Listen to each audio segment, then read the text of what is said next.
ومن كل شيء خلقنا زوجين لعلكم تذكرون ففروا إلى الله إني لكم منه نذير مبين ولا تجعلوا مع الله إلها آخر إني لكم منه نذير مبين كذلك ما أتى الذين من قبلهم من رسول إلا قالوا ساحر أو مجنون أتواصوا به بل هم قوم طاغون فتول عنهم فما أنت بملوم وذكر فإن الذكرى تنفع المؤمنين وما خلقت الجن والإنس إلا ليعبدون ما أريد منهم من رزق وما أريد أن يطعمون إن الله هو الرزاق ذو القوة المتين الحمد لله حمدا كثيرا طيبا مباركا فيه أحمده سبحانه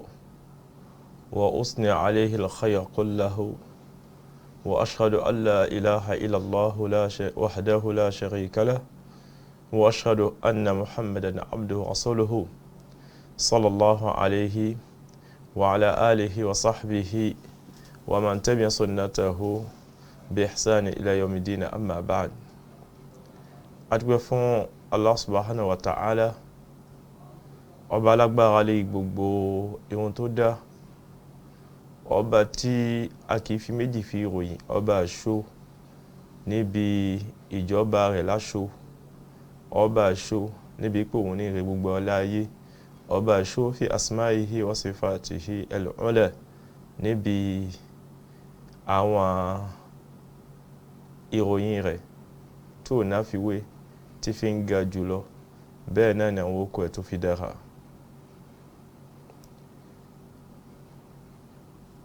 a jẹ́ ìpé kò sí ọba tí èèyàn jọ́sìn fún ní òdodo àfi subhanahu wa ta'ala. báyìí náà ni a jẹ́ ìpé anábi sallallahu alaihi wasallam òjíṣẹ́ ọba dẹ́dà ni ọba dẹ́dà ránṣẹ́ ó sì jíṣẹ́ yẹn ó pé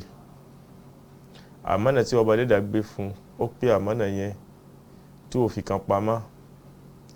ìkẹ́ ìgẹ́ ọlọ́run ọba lérí ànábì sallallahu alaihi wasallam ìkẹ́ ìgẹ́ ọlọ́run ọba lérí àwọn sàhábà rẹ̀ ìkẹ́ ìgẹ́ ọlọ́run ọba lérí àwọn tábìínà fi wákà àwọn náà ọlọ́mọṣà jẹ́ kí ìkẹ́ ìgẹ́ rẹ̀ mọ́ṣàjẹ́ ó lé nìkan ọkàn wá bá gbogbo ohun tí èèyàn hù bí ìwà ọ̀rọ̀ ìṣe tó wájá sí pé èyàn ò fi ní ìpín níbi ìkẹ́ ìgì ọlọ́mọdé ó kó yẹnu ọkàn wa dípò tí a fi ṣe. ní òní pẹ̀lú ìyọ̀ǹda Allah subhanahu wa ta'ala a padà sọ fún wa nípa ìṣe kan tí ó burú jáì ìṣe tó ṣe ká ní pé ó bà àwùjọ jẹ́ ó bà àdúgbò jẹ́ ó bà ilé jẹ́ ó bà fámílì jẹ́ ó bà gbogbo ìlú jẹ́.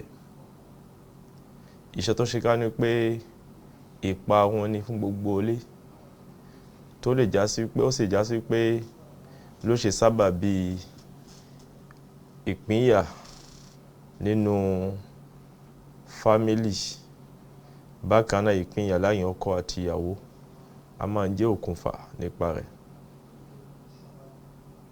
wàhádìí zahira sahibuha yu'addu kafiran gbogbo ẹni tí a bá ń bá iṣẹ́ yìí ìṣe tí a bá bá lọ́wọ́ rẹ̀ tó ṣe ká ní pé ó já sí pé iṣẹ́ tí fi ń lò ṣẹ̀mí ayé ẹ̀ ni tó wọ́n fi ń tọ́ gbé tí fi ń tọ́ ọmọ tí fi ń tọ́ ìyàwó ìfi ń bọ́ ọmọ ìfi ń bọ́ ìyàwó ìfi ń bọ́ ìyá rẹ̀ a pè pé kéfìrí ni faqad kafara bima anzalallahu ala sayyidina muhammadin sallallahu alaihi wasallam ó ti ṣe kèfèrí pẹ̀lú ohun tí ọba dẹ́dà tí ó fi rán ànábì ní iṣẹ́ òun náà ni Qur'an. wa hadhihi zahira bisababiha kam shabin dummirat hayatuhu. iṣẹ́ yìí mélòó la fẹ́ kà nínú ọ̀dọ́ tó ṣe ká ní pé ohun tí ń jẹ́ àlámọ̀ yìí ìgbésí ayé rẹ̀ ó ti dojúrú, ó ti fọ́ sí ilẹ̀, ó ti túká, kódà kò lè rí ṣàtán. wa kam min fatatin da'a mustaqbalaha. àìmáyé àwọn ọ̀dọ́ lóbìnrin mọ́ndíyá tó já sí pé ohun tí ń jẹ́ àvìní rẹ̀, ohun tí ń jẹ́ fìtú rẹ̀ ó ti sọnù látàrí àwọn ṣe yìí. wa kam insanin marida wa qutila. àìmáyé ọmọ èdè ènìyàn ló ti wá dùbúlẹ̀ rẹ̀, bẹ́ẹ̀ náà ni ó jẹ́ sábàbí àìmásí láyé rẹ̀. nam wa kam butha min al-khusuma wal ahqadi wal karahiyya. àìmáyé ìjà gbámisí òtẹ́wò, àìgbọ́ra ẹniyé àti ohun tí ń jẹ́ ahqad ẹ̀ta inú wal karahiyya ìkórira bayna al-ikhwa wal akhawat tí ń ṣẹlẹ̀ láwùjọ láàrin ọmọ ìyá àbí ọmọ bàbá àbínú mọ̀lẹ́bí. wa kam usratin tafarraqat. mélòó ní mọ̀lẹ́bí ló ti pín yẹlẹyẹlẹ. tí wá wá ní iṣẹ́ yìí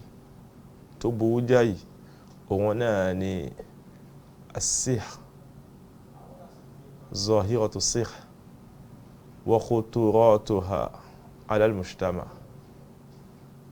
òun náà ni idán àti aburú rẹ̀ lórí agbègbè tí èèyàn bá ń bẹ, àbí nínú ìlú àbí nínú àwùjọ. a rí pé idán ọ̀pọ̀ wa àìfura ìparun tó lè mú wá báyìí kan, ọ̀pọ̀ ìfura. wa kam shabin tazawwaja walakinahu la yastati' an yatiya zawjatahu. idán máa hánà fún ọkùnrin láti lè ṣe dédé pẹ̀lú ìyàwó rẹ̀, nítorí pé inú tí inú èṣù pọ̀ ń dùn fún jù lọ náà ni òpin kó wáyé láàrin ọkọ àti ìyàwó. àwọn ọ̀nà pípọ̀ làwọn èèyàn lò dáńgbà tó já sí pé ọ̀pọ̀ wa àyàfi tí ọba dẹ́dà bá fún ní ìríran yẹn, ní ìran ọ̀tọ̀ tó mọ̀ pé èyí báyìí ti ń lọ yìí o, idán ṣẹlẹ̀. jàmá mùsùlùmí látara bẹ̀ fama huwa sahir, tààrà ń pè ní òpìdán. wa kayfa yakunu sahir, báwo lèyàn ṣe máa ń di òpìdán gbà. wa maza qala nabi sallallahu alaihi wasallam ani alladhi yatruku abwab as-sahara. kí ni ànábì sọ nípa gbogbo tó ṣe ká ní pé a máa ń tójú bọ́lé, wàhálà kan ò ní fi, wàhálà kan ò ní kàn, àyàfi kó lọlé bàbá ń gbẹ́jọ́, àwọn alágbègbà, àwọn tí wọ́n ń yẹ fáwò, àwọn tá ń bómi lò, omi làwọn ń wò, àwọn aláwò ń kọ́, àwọn ní èpẹ̀ ń kọ́ lórí ìrànràn, àwọn onígi tí wọ́n gbé igi síbi ọmú àwọn ọkùnrin, wọ́n ní kó mọ lẹ́pọ̀, àwọn olókùn lórí ìrànràn. gbogbo ọ̀nà tí idán ó lè gbà kó ṣẹ́ ìsìlámù kọ́. wa kayfa al-muslim an yatahassana min sharri as-sihr was-sahara. ó ti wá ṣẹlẹ̀ ó ti wá jẹ́ àdánwò tó bá dẹ́dà fi mílé ayé tó bá fẹ́ ó bá ṣẹlẹ̀ sí mùsùlùmí báwo ni mùsùlùmí ó kó rẹ̀ yọ àbí ẹ̀kọ́ pọ̀ tí wàá ṣẹlẹ̀ sí mùsùlùmí kí fayata hassan báwo ni ó ṣọ́ra rẹ̀ min sharri sihr níbi aburú idán wa sahara àtàwọn tí wọ́n ṣe هذه أسئلة نطرحها على مائدة اليوم وسنجيب عليها بإذن الله تعالى àwọn ìbéèrè tí a jù sórí tébùlù wa tá ń bẹ ẹ̀rí awkhiwan tá ń bẹ tí ń bẹ wájú wa tá sì padà gbìyànjú láti dáhùn ọ̀kọ̀ọ̀kan nínú rẹ̀ a padà fi yíra má hakíkọtù sihr kí ní jẹ́ idán awwal shay nabda bihi má hakíkọtù as-sihr kí ní jẹ́ idán as-sihru fi al-lugha huwa sarfu shay'in an haqiqatihi òun ni kí a gbé ìkan kó láwòrán tó wà tó jẹ́ àwòrán tó tọ́ lásọ́wòrán tó ṣe ká ní pé fake ni àwòrán tí ń ṣàwòrán ìkan mi là ń rí wa huwa aqdun wa huqa ó ṣe kó jẹ́ ẹ̀dì ó ṣe kó ṣe ká ní pé nígbà tí wọ́n di ẹ̀dì wọ́n bẹ̀rẹ̀ sí ń pè àwọn ohun tí ń jẹ́ ọ̀fọ̀ wọ́n pè sínú rẹ̀ wọ́n sì ní àníyàn wọn tí wọ́n dà bí ṣe fẹ́ dún wa kalamu yatakallamu bihi as-sahiru in bẹ ọ̀rọ̀ tó ṣe ká ní pé onídán ló padà mọ́ sọ èyí tó ṣe ká ní pé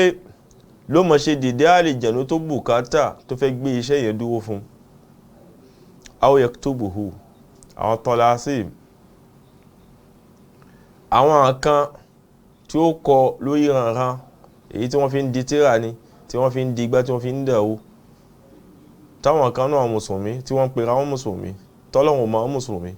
táwọn ẹni ọlọ́run bó mọ́ mùsùlùmí táwọn pera wọn mùsùlùmí àtàwọn ẹgbẹ́ wọn mìíràn tí wọ́n mọ̀ pé wọ́n mùsùlùmí tí wọ́n kìí ṣe mùsùlùmí lọ́dọ̀ ọlọ́run bàbá dẹ́dà tí wọ́n ń dì olómi fi ń lò gbèsè ayé rẹ̀ olómi di tírà sára kí ló fi ṣe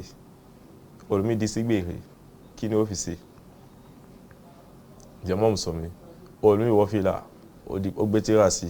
kí ni ó fi ṣe olómi wọ sọ́hùn ó gbé fọ́tò kan sọ́hùn kí ló fi ṣe irọ́ ni kò sí kankan bẹ́ẹ̀ jàmá mùsùlùmí. aw ya'malu shay'an àbí nínú ẹ pé inú kí ẹni tí ń pidán yatakallam bihi as-sahir aw yaktubuhu wa ya'malu shay'an inú kó mọ sọ́gẹ́ bí ọ̀rọ̀ tí ó mọ̀ ṣe dédé ohun tí a lè jẹ̀nú tọrọ lọ́dọ̀ rẹ̀ tí iṣẹ́ ó sì mọ dún àbí bẹ́ẹ̀ kọ́ ló mọ kọ́ ló ní ohun tíbi tó ṣe fẹ́ ló gbà aw ya'malu shay'an àbí ló ṣe iṣẹ́ kan fa yu'aththir fi badan mashur tí ó padà mọ́ lápá lára ẹni tí wọ́n sa idán yẹn sí yu'aththir fi badani al-mashur aw qalbihi àbí ló mọ̀ lápá nínú ọkàn rẹ̀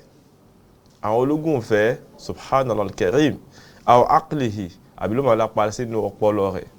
min ghayri mubasharati al-mashur tí ṣe ká ní pé a fi sára oní ti bí ní santi bí ti ṣe ń lò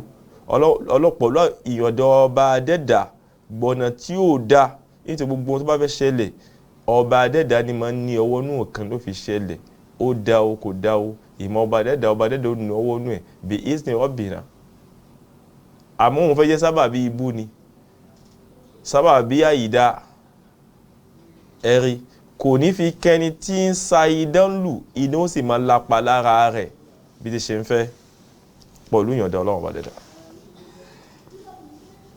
al-awwal نتعرف على الصيغ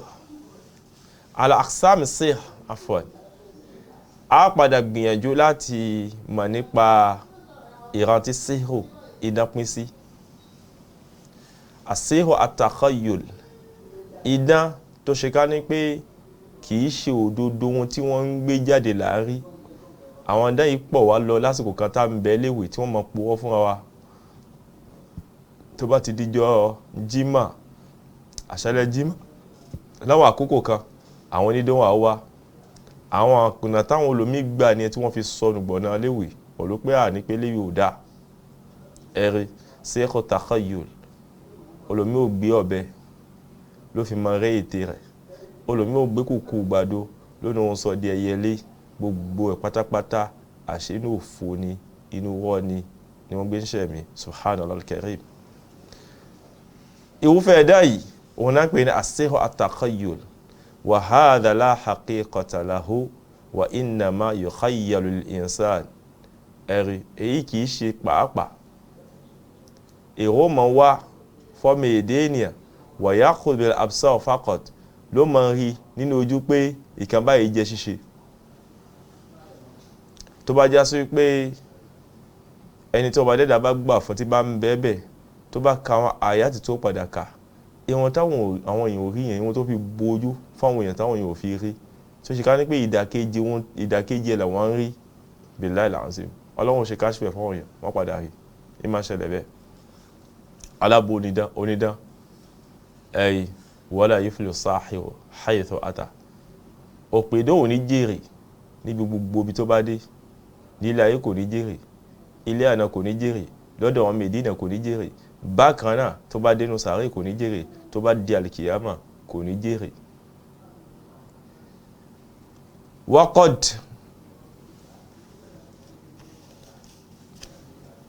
tahaddatha al-Qur'an al-Karim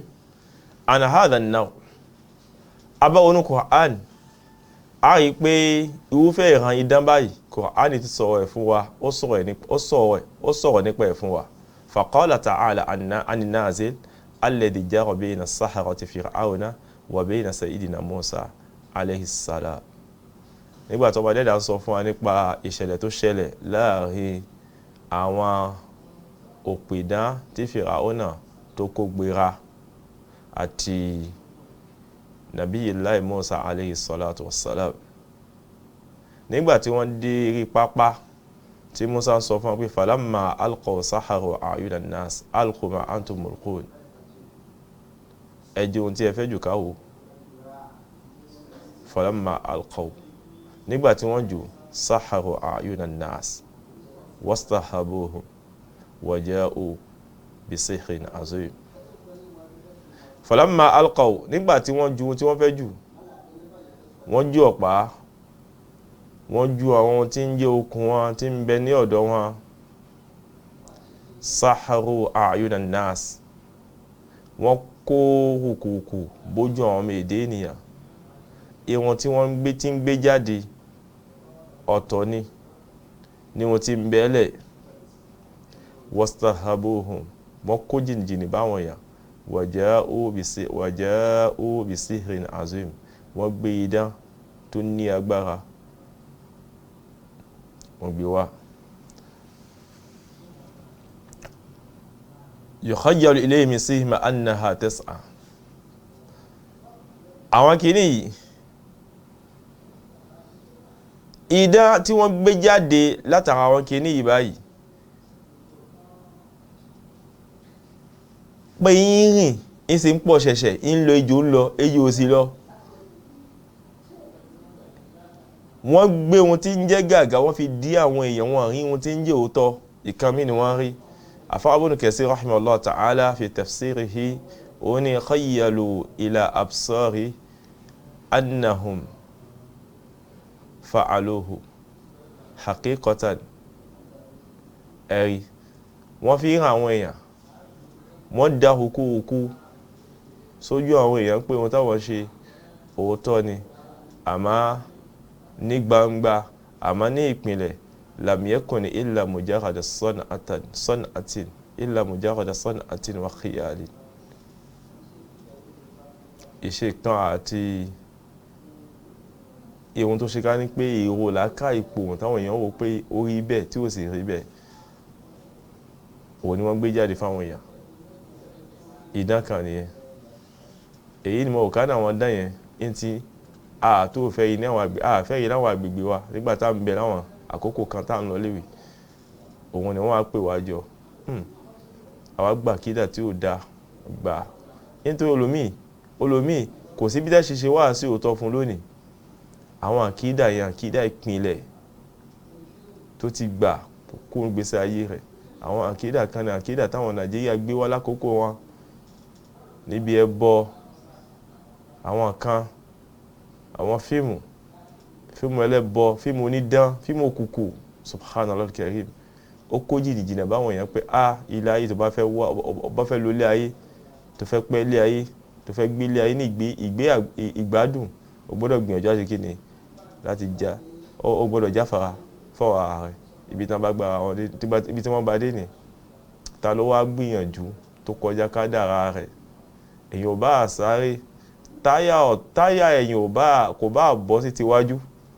kádàrá Allah subhanahu wa ta'ala èyàn ò ní kọjá rẹ̀ tí ò sí tàbí ṣùgbọ́n èyí tó máa jẹ́ an-naw' thani ìran ilé kejì níbi ìran idán sihrun lahu haqiqa idán tó ṣe ká ní pé a sì mọ̀ yí pé ló mọ̀ dún ló sì mọ̀ lápá lára ohun tó ṣe ká ní pé wọ́n fi tì sí lọ́dọ̀ huwa alladhi yusibul qulub òun ni ma ń bá tó ṣe ká ní pé ìmọ̀ lápá ní ọkàn tí ma ń bá ọkàn ẹni tí ò yẹ kó díyàwó àbẹ́ni tí ò yẹ kó jí ọkọ kíyàwó wà ní ọ̀dẹ̀dẹ̀ kóbìnrin kó má bẹ ní ọ̀dẹ̀dẹ̀ rẹ̀ obìnrin ó kàrí pé òun wà ní ọ̀dẹ̀dẹ̀ lágbájá ni odijọ́ tó ògùn bá sunko ìdán ló lò àìmọye olómi tí ń bẹ lábẹ́ ọkọ kò hú ọlọ́run ló mọ ohun tó wọn náà wá kiri tí wọ́n fi gbé ìnìlè lọ́wọ́ tó wájá sí pé ibi tí ò yẹ kó gbé òun fi ìnira fi gbé ibẹ̀ àkó ti bímọ síbẹ̀ ìbò láà lọ ìsìn bẹ pọ̀ lórí dán subhanallah al-karim fahada sí yusibu al-qulub ya'maluna bi umur khabitha ọ̀nà tí wọ́n gbà tí wọ́n fi máa ń lo àwọn ọ̀dá yìí àwọn ohun tí ò dá ní àwọn ohun tó ṣe ká ní pé ó jẹ́ ohun ẹ̀gbin gẹ́gẹ́ bí àwọn ìgbẹ́ wọ́n ní ẹlọ́mú imí ajá wá imí ẹlẹ́dẹ̀ imí àwọn nǹkan tó ṣe ká ní pé ó jẹ́ àwọn nǹkan ẹ̀gbin wọ́n wá kójọ àmọ́ àgbà èyí náà alámù àmú wọn gun mọ́ ọṣẹ kí lẹ́fẹ́ fi dà subhanallah karim ẹ̀gbin kẹ́gbin ìdán fayakhudhuna min thiyabi nígbàtí wọ́n bá mọ̀ wọn kan ẹ̀gbin yìí wọ́n wá mú nínú àwọn aṣọ ẹni tí wọ́n fẹ́ lo ìkan rẹ̀ ma yuriduna aziyatahu tí wọ́n fẹ́ ní lára àbí bẹ́ẹ̀ kọ́ ó lè ṣeéṣe pé kí wọ́n pòpọ̀ má min sha'rihi pọ̀lú ihun tí ń jẹ́ irun rẹ̀ aw bi mishtihi àbí ohun tó já nínú nígbàtí ń yahun aw min asfarihi àbí wọ́n máa múnú ẹ̀kan náà pé nígbà tó lómi wá ohun tí ò sí wọ́n máa wọ́ ẹ̀kan náà òkú kiri ihun òkú kiri aṣọ tí òkú kú sí aṣọ kẹyìn tó kú sínú rẹ̀ àmọ́ wá kí lẹ́fẹ́ fi ṣe omi tán fi wẹ̀ fókù kí lẹ́ fi ṣe àtàpà akọ arúgbó kí lẹ́ fi ṣe èjì mọ́díà kí lá fi ṣe lórí hanhan láwọn kan ẹ̀gbin a máa wọ ohun tí ò sọnù kiri ẹ̀rí àwọn kan ara èèyàn a ní a fẹ́ lò fún kí ni subhanallah al-karim gbogbo ọ̀nà dání jama musulmi ẹ̀rí summa ya'maluna hadha as-sir alladhi minhu ma zani àtàrà àwọn kan tí wọ́n máa ń lò ní ẹ̀rí àwọn kan tí ó àwọn kan ẹ̀gbin ni wọ́n máa lò wọ́n fi máa lo idán ìdán minhu ma yaqtulu inú àwọn kan tí wọ́n ń lò bí àṣàsí idán ń bẹ inú rẹ̀ tó ṣe ká gbé kéré ma yaqtulu ó lè jẹ́ sábàbí ikú wa ma yamrad ó lè jẹ́ sábàbí tí yóò fi mọ̀ bẹ́nu ààrẹ ẹ gbé lọ gbogbo kò sí lè dòtó tí wọ́n gbé lọ wọ́n wò wọ́n ní kò sí kankan ẹ gbé ní àdísì kó lẹ̀ yìí ẹ gbé lọ lóyìnbó wọn ní kankan wa ya'khudhu rajulu an imra'atihi fayamna'uhu wata'aha ẹ̀yìn a máa ń bá débi pé mọ́ ọmọkùnrin débi pé ọmọ ọkùnrin ò lè ṣe déédé pọ̀ lórí ìyàwó rẹ̀ jàmá mùsùlùmí ago là wájà báyìí á padà dúró á tún mọ̀ bá lọ́nà fáàzì èkejì wa bihadha wa sallallahu ala sayyidina muhammadin wa ala alihi wa ashabihi ajma'in subhanaka allahumma bihamdik nashhadu an la ilaha illa anta nastaghfiruka wa natubu ilayk. Assalamu alaikum warahmatullahi wabarakatuh. Ìkànnì tẹ́ ń wò yìí náà ní ìkànnì Sunna TV níbi tí àwọn onímọ̀ ti ń tẹ̀ ìmọ́lẹ̀ sórí ẹ̀sìn Islam látọ̀rọ̀ Sunna TV ìmọ́lẹ̀ nínú sunna nabi Muhammad sallallahu alayhi wa sallam. Ní gbogbo ìgbà ní kẹ́ ẹ máa wò wá tí ẹ sì máa rí ẹ̀kọ́ ìsìn kọ́ lórí ìkànnì yìí náà ni o. Òun ló múlẹ̀ rẹ̀kẹ̀tẹ̀ yàtọ̀ yìí gbogbo mùsùlùmí lọ́kùnrin àti lóbìnrin ẹ jẹ́ ká máa wo Sunna TV ẹ jẹ́ àwọn ọmọ wa náà máa wo Sunna TV kí wọ́n lè bá ní ìmọ̀ tó péye nípa sunna ìkànnì tó ń tàn mọ́lẹ̀ sínú ẹ̀sìn ni Sunna TV Yorùbá ẹ máa wò wá ní gbogbo ìgbà kẹ́sì máa kọ́ ẹ̀kọ́ tó péye nípa sunna.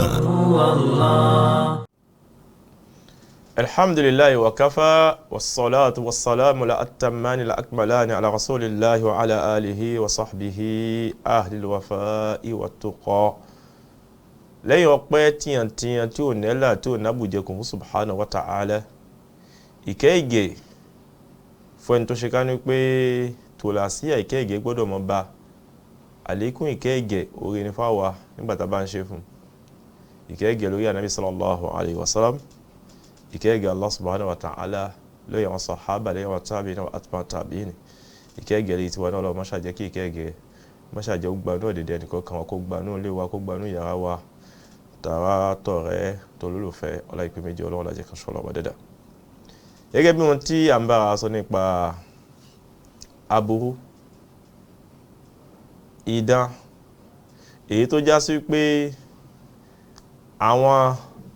tí wọ́n gbé iṣẹ́ yìí dání ó ti yẹ kí wọ́n dá ṣẹ̀ríà ọlọ́run ọba fún wọn tó bá ṣe ká ní pé ìlú ṣẹ̀ríà là ń bẹ ni àmọ́ ṣùgbọ́n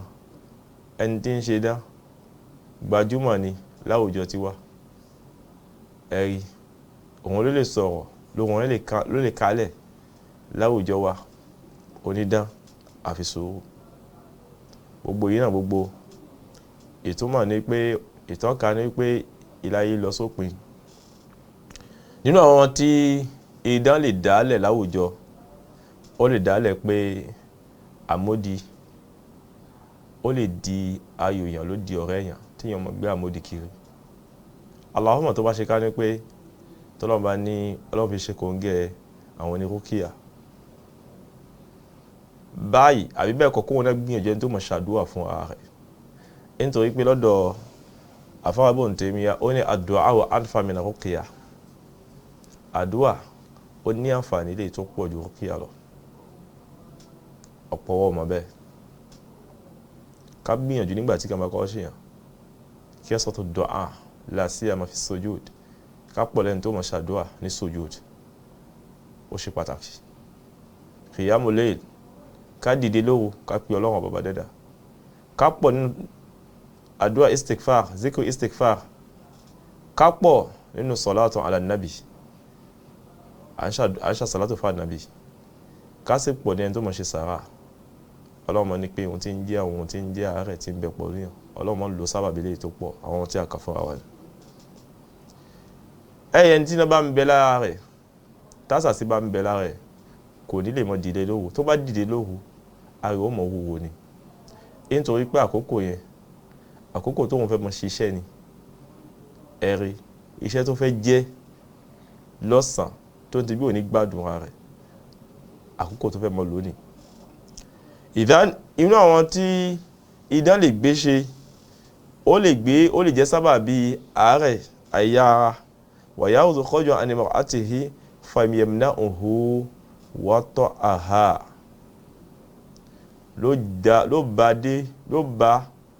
ló bá dé ibì kan fọ́kùnrin débi pé tó bá fẹ́ nípò òun fẹ́ wọlé tọ̀yàwó kò ní lè ṣe ló kọ̀ fún ló sì pé ló pé lọ́kùnrin èmi ń bẹ ló sọ di galawa kalẹ̀ idán máa ń ṣe bẹ́ẹ̀ wa minhu man yufarriqu bayna al-mar'i wa zawjihi a máa ń bẹ nínú dán a máa ṣe òpin yà láàrin ọkọ àti ìyàwó táwọn gan ò ní fura wallahi táwọn gan ò ní fura ẹ̀rẹ̀ àgbọ́dọ̀ ní àkíyèsí gan wa yubghida ahadahuma ila al-akhar wọ́n mọ̀ ìkórìíra wọ́n mọ̀ ní ìkórìíra ara wọn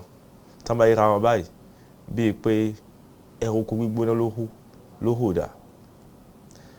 àmọ́ ṣùgbọ́n nígbà tó bá ṣe ká ní pé wọ́n bá ṣe sùúrù tí wọ́n ń bi Ọlọ́run ọba dẹ́dà subhanallah al-karim Ọlọ́run padà jẹ́ pé wọ́n wallahi àìmọye ilé ló ti dàrú àìmọye ilé ló ti dàrú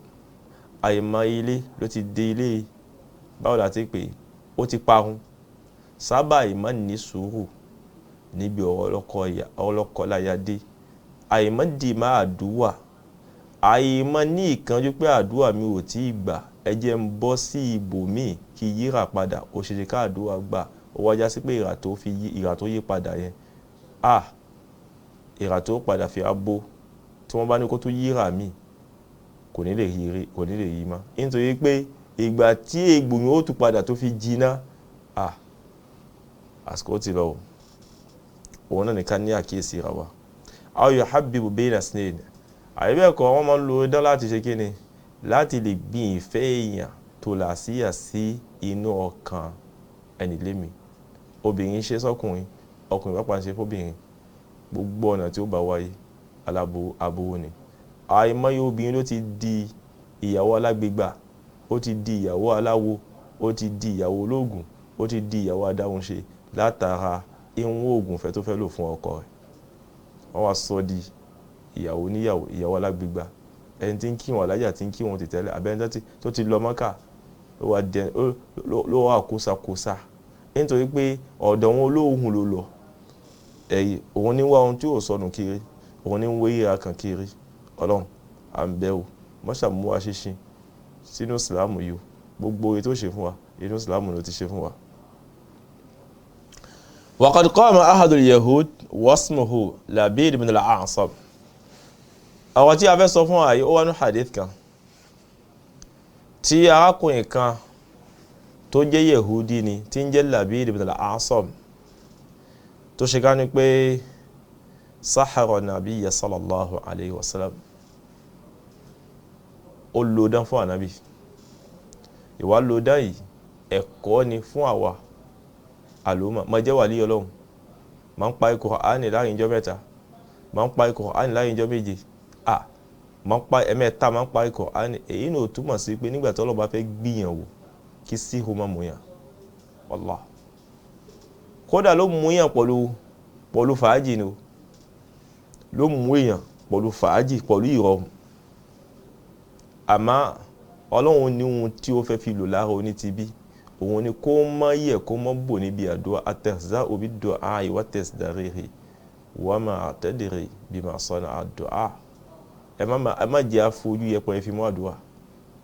ẹ má jẹ́ àfojú bí ti fi mọ́ àdúrà ẹ jẹ́ àmọ́ pọ̀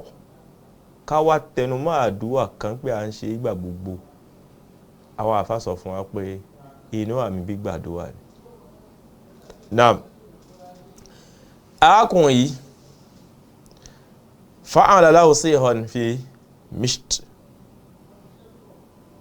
مشت آلة التصغير الشعر inú ìyàwó àti mùsàátọ̀ àti èyí tó nígbàtí ànábì ìyà ẹ̀hún nítorí ànábì máa fi wọ́n lẹ̀ ìwẹ̀ máa ń pọ̀ èyí tí ìyàwó mú dání òun là ń pè mùsàátọ̀ ẹ̀yìn ó wá lọ gbé sínú èso ìwọ̀n tí èso dàbídù máa ń jáde nínú ìwọ̀n tí máa ń ṣí gẹ́gẹ́ bí àgbọn ní sábà bá fẹ́ wò ẹ̀wọ̀n pé máa ń ṣí ẹ̀yìn bá fẹ́ mi máa ń ṣí àwọn ohun tí máa ń ṣí yẹn rí pé rí ìkangan bí pátákó báyìí bí igi tó fẹ́lẹ́ mọ́ fẹ́lẹ́ báyìí ó lọ gbé sínú rẹ̀ gbígbẹ rẹ̀ ló lọ gbé sí akọ rẹ̀ ẹ̀rí nígbà tó gbé sí ó wá ṣẹlẹ̀ pé ó lọ àwọn tó fẹ́ lò sí àlèyàn tó fẹ́ gbé ọ̀nà oko ẹ̀ tó fi pé ọ̀nà tó pé gbà tó fi jẹ́ pé èyí tó gbogbo ohun tí ó pè dán bá fẹ́ lò ó nọ́nà tó gbé gbà tó fi já sí pé àlìjànú yìí ló bùkátà náà wà àlìjànú nítorí gbogbo wọn náà ni wọ́n ní ẹni tí wọ́n fi pè wọ́n tí wọ́n fi jẹ́ pè wọ́n. wa yukhayyalu ilayhi annahu fa'ala ba'da ash-shay' ma ahli lam yaf'alu. Ìwọ́n ṣẹ̀ṣẹ̀ wá ń wò ṣẹlẹ̀ sánàbí pé ànábì máa nínú èrò pé òun ṣe àwọn kan pẹ̀lú àwọn ìyàwó àwọn kan kan bẹ tóun ti ṣe pẹ̀lú àwọn ìyàwó kò sì tí ì ṣe gbígbé kóun wọlé tọ̀ àwọn ìyàwó kò sì wọlé tọ̀ àwọn ìyàwó. ẹ̀rí lakin lam yazal bihamdillahi ta'ala aqluhu wa shu'uruhu wa tamyizuhu ma'ahu fima yuhaddith bihi an-nasa wa yukallimu an-nasa bil-haqqi alladhi awhahu Allahu ilayhi. àmọ́ ṣùgbọ́n nù ṣẹ̀rí ọba dẹ́dà tí ọba dẹ́dà fi hàn àṣìṣe yóò wọnú ẹ̀ làákà yóò pa ẹ̀rí kò yà ní làákà yóò papòdà ẹ̀rí làákà yóò yídà ẹ̀rí bákan náà gbogbo tí ń santi gbogbo santi máa àwọn gbogbo kan téèyàn fi ń tètò gẹ́gẹ́ bí tẹ̀mí téèyàn fi ń dá kan mọ̀ lọ́tọ̀ òwì padà àmọ́ níbi àwọn pé ó fẹ́ ṣèṣe pọ̀ lọ́wọ́n ará ilé yẹn ni ó di pé ìmọ̀ ṣẹlẹ̀ pé àwọn kan mi wà tí ò tí ì ṣe tí mo kà ní òun ti ṣe ebi dání ẹ̀rí Ànábì wa gbérí ìṣe yẹn fún oṣù 6 gbáko hatta nazala surati al-mu'awwidhatayn títí ọba dẹ́dà fi sọ sura méjì tí ń jẹ́ suratul falaq àti suratul nas tó bá dẹ́dà fi sọ kalẹ̀ ẹ̀rí bí ìdán jama musulmi abùkátà àwọn ètò àbí wáàsí tó yáyì tó dára tó ní àlàáfíà tí ó máa jẹ́ kí a mọ bí tá a ṣe ṣe nígbà ogun síhò ogun àṣàsí idán nígbàtí ó bá ṣẹ́yọ ẹ̀rí.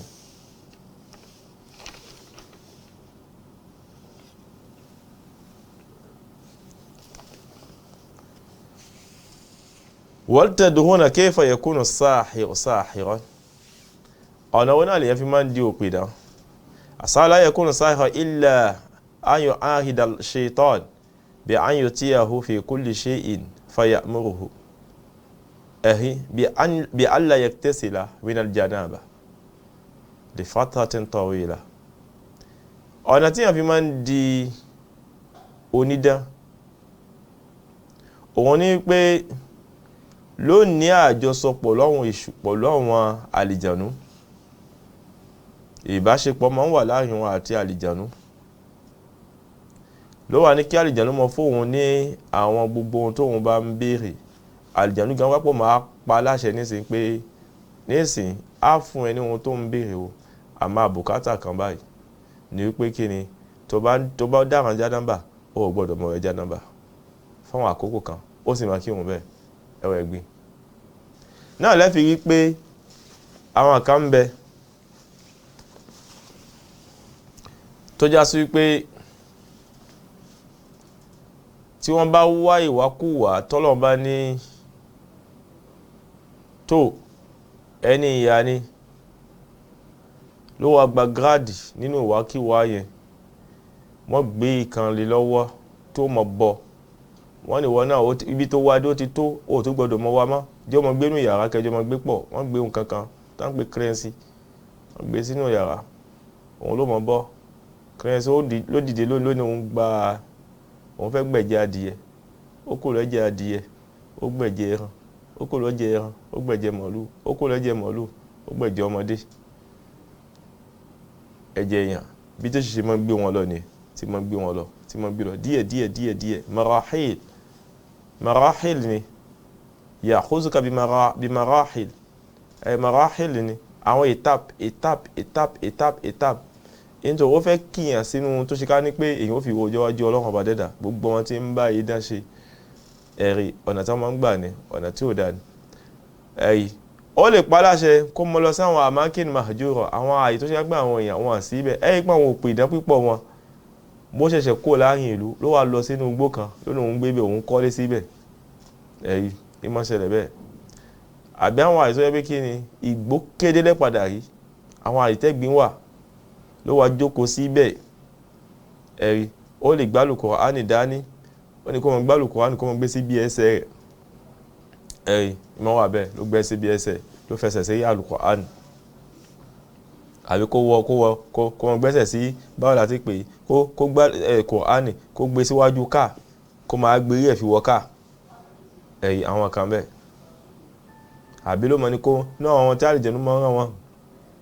kó mọ kọ́ àwọn àyàtò Kùránì àwọn àyà Kùránì kó mọ kọ́ pọ̀lú kíni pọ̀ lọ́wọ́n ẹ̀kẹ́ ẹ̀gbin kó kọ́ pọ̀lú ẹ̀jẹ̀ yẹlé ẹ̀jẹ̀ alámù ẹ̀jẹ̀ kan oṣù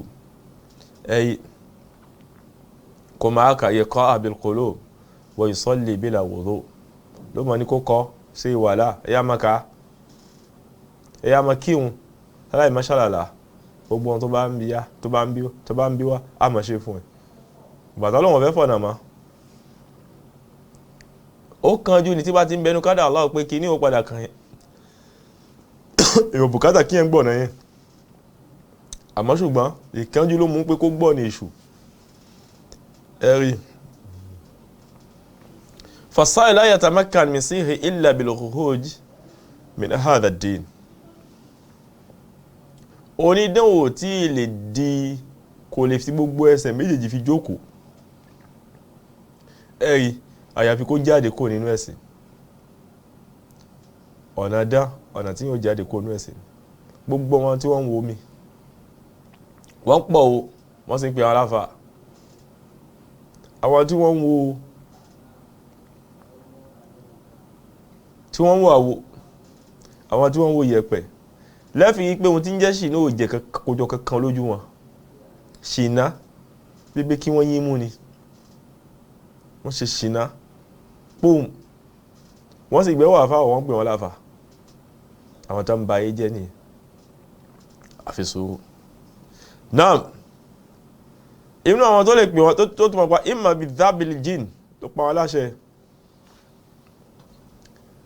kí wọ́n mọ̀ pẹ́ràn fáwọn àlìjànú ẹ̀yí wal-istighatha bihim kama wáyé ìgbàlà lọ́dọ̀ àwọn àlìjànú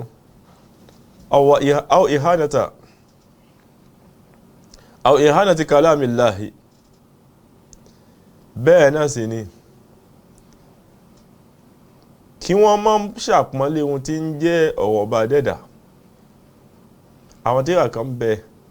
aburú tíra ni Ghayatul Maqsudil Kubri àwọn okò àlìjànú wọ́n fi rọ́ pọ̀ lọ́wọ́ àdúrà kan àwọn èèyàn sì ń kà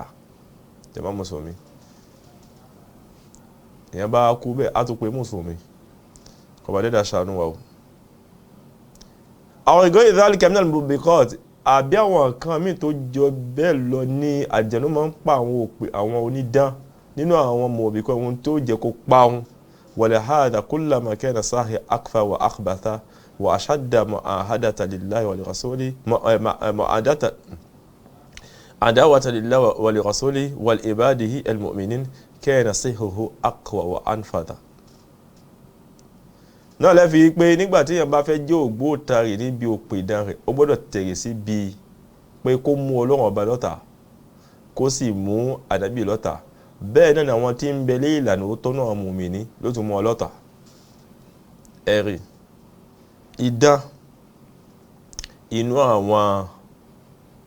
ìparun méje tí ànábì sọ fún wa tí hadith àbúrí àgbà wá fún wa inú ẹ̀ ló wà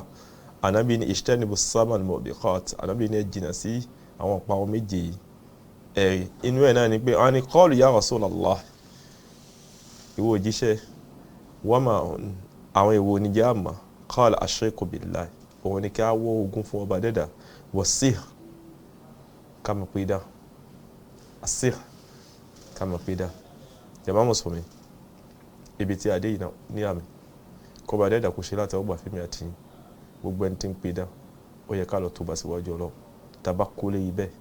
àní ọ̀rọ̀